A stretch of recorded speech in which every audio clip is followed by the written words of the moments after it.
Come in, citizen.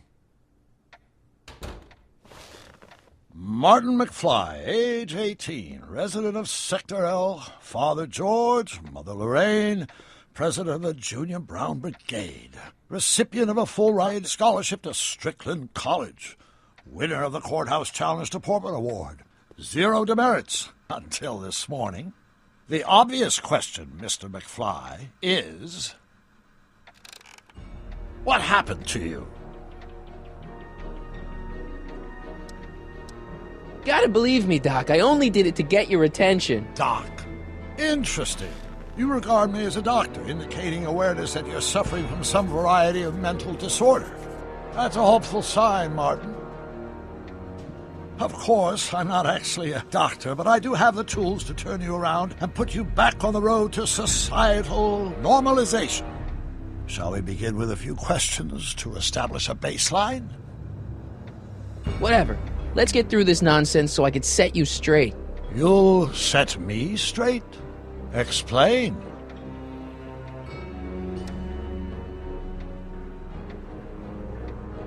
I know this is going to be hard for you to swallow, Doc, but I'm not from around here. I'm from a different timeline where Hill Valley isn't all screwed up and there aren't these crazy rules and my dad's not a snoop and my mom's not a drunk and you're my best friend in the whole space-time continuum. An old fogey like me? Your best friend? Yes! And Doc, I need you to get me back there. So you believe this interview is really more about me than you? Yes! You went to all this trouble just to deliver a message to me in person? Yes! A cry for help, as it were. Yes! No, wait. Tell me, Martin, is your mother on the sauce again? Not where I come from. When I left here, both my parents were happy and well-adjusted. Okay, they didn't start out that way, but that's where your time machine comes in. Time machine? Yeah, Doc, listen to me. You don't remember it, but you built a time machine out of a DeLorean. Why? Well, just for the hell of it, I guess. Plus, the steel frame of the DeLorean dispersal, I don't know. It was important for some reason. Fascinating. Yes! Yes, it is fascinating. It's amazing. It's incredible. But you don't know it because you've never invented it. You're not the real Doc Brown. You gotta believe me. And this is because? Everything got screwed up when I went back in time to 1931. Sounds like this time machine is a very impractical and dangerous invention. Yes, I mean, no. What I mean is it's messed up a lot of things, but first, it made a lot of things better. Like my mom and my dad. It was only thanks to your time machine that they ever became successful and happy. So they're happy. But they're not, because you summoned me back in time, and somehow your timeline got messed up, and everybody else is along with it. I see. No, you don't. Think back. Don't you remember me? We knew each other when you were 18. I'm Harry Callahan. Incredible. This case is more serious than I'd imagined. The boy has fabricated an alternate reality.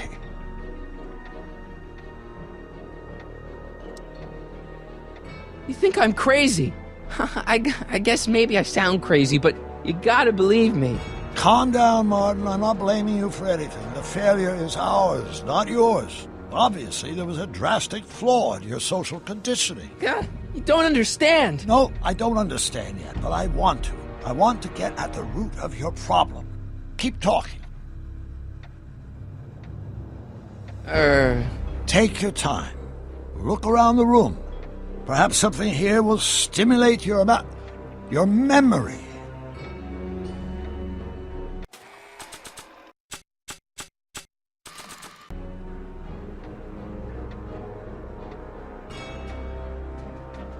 Check this out, Doc. It's all your notes about the flux capacitor, your greatest invention.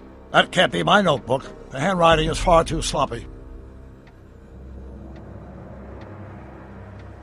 Just flip through it once, Doc. It'll explain everything. I prefer to keep our focus on the world around us, rather than the artifacts of your constructed fantasy world. But... Put the book away, Martin.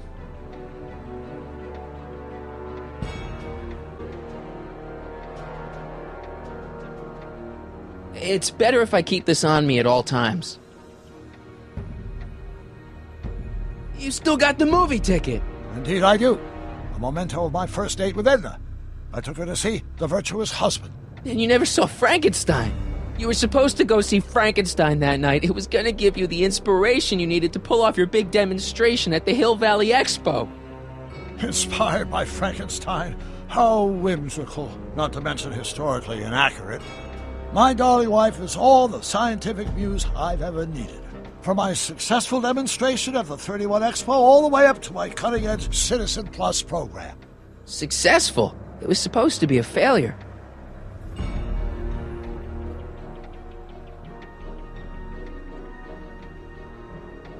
Okay, take a look at this picture of Einstein here. The dog. Harboring dangerous animals is a municipal offense. Yeah, they told me, but you harbored this very same animal once, a long time ago. Remember the test run of your rocket car? Einstein landed on the roof of the courthouse. I do recall something of the sort, but naturally it couldn't have been the same dog. There wasn't anything natural about it. Einstein's a time traveler too, thanks to your invention. An impressively detailed illusion. Keep talking.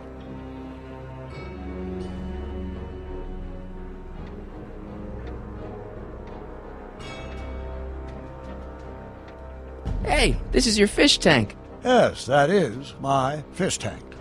It looks much better without all the bacteria. What? Edna just had it cleaned. Yeah, but in 1931 it was full of bacteria that we used to make rocket fuel. Remember? Bizarre fantasy life. Go on. Proceed.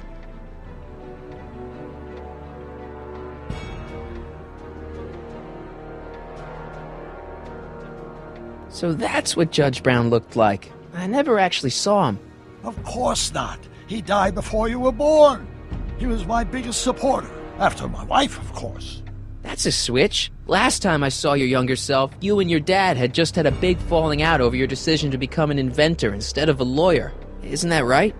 Stop trying to confuse me! My whole life has been dedicated to the practical use of technology to shape a more efficient, orderly society. Ask anyone. It's a fact. You can look it up. But you know better, right? Emmett? Wrong. Do you see this picture? I keep it close by me to remind me of the moment when my life's course became clear. August 25th, 1931. The day I single-handedly captured Kit Tannen, the scourge of Hill Valley. Single-handedly? And not, incidentally, the day I caught the eye of Edna Strickland, my scientific muse and the love of my life. Take a look. What you see there is a young man who understands his destiny. That's not what I see. What do you see?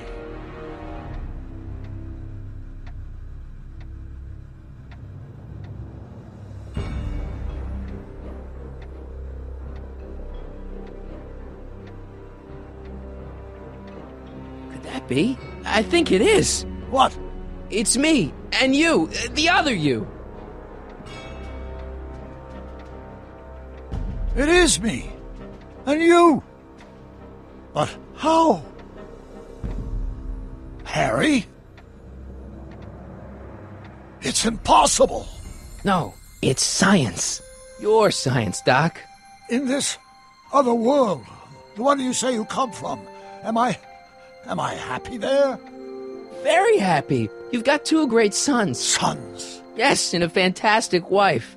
Not Edna? Not even remotely. And your invention. Jeez, Doc, you can go anywhere you want to. Anywhere in time. You're the luckiest guy in the universe. And what about Hill Valley? Hill Valley? You know it's got problems. A little bit of urban decay here, a little bit of crime there. It's a normal city. People are happy, mostly. And even when they're miserable, they're not miserable like they are in your Hill Valley. Stop! There are no miserable people in my Hill Valley. Give me a break. You don't really believe... My citizens lead lives of order and peace. Nobody worries. Nobody complains. Only because they're afraid to. Jeez, open your eyes, will you? You and Edna have got them all terrorized. That's Mrs. Brown to you, Sonny. Doc. Kindly address me as Your Honor. We worked for over 50 years, my wife and I. Every waking moment devoted to ridding Hill Valley of vice and disorder. And you dare to claim that our citizens are unhappy? Yeah, I do. I've seen it. They're just too afraid to speak up. Afraid? Afraid of what? Afraid of the consequences of their actions, Doc. You run this place like it's a police state. Nonsense. I can prove it. All right then, time travel boy. You do that. And until you do, I'm going to treat your wild story as just that. A story told by a madman. And I've determined that the best treatment is simply to let the insanity run its course. So, is the interview over? Should I leave? Please do. I'm very busy. I've got a city to run. Fine, but I'll be back with proof.